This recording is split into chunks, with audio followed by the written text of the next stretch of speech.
আল্লাহর কোরআনের সবচাইতে দামি আয়াত, the greatest verse in the Quran. Ubai ibn Kab রাদিয়াল্লাহু তাআলা আনহুকে বিষ্ণু সাল্লাল্লাহু আলাইহি ওয়াসাল্লাম জিজ্ঞেস করলেন, উবাই বলো তো কোরআনের কোন আয়াতটা সবচেয়ে সেরা? উবাই জানেন, তারপরে বললেন আল্লাহু ওয়া রাসূলুহু আ'লাম, আল্লাহ রাসূল ভালো জানেন। দেখেন কত বিনয়ী ছিলেন সাহাবারা, জেনেও উত্তর দিতে চাইতেন না, ভাবতেন না জানি বিষ্ণুনবী নতুন কিছু আমাদেরকে জানায়।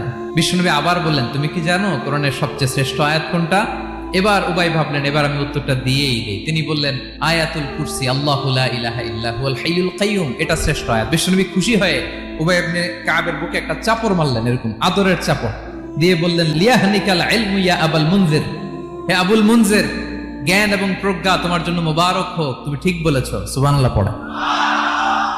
তাহলে এই প্রথম ইনফরমেশনটা আজকে জানলাম, কোরআনের সর্বশ্রেষ্ঠ আয়াতের নাম ৬,২৩৬টা আয়াতের মধ্যে থেকে সবচাইতে দামি আয়াত এটা।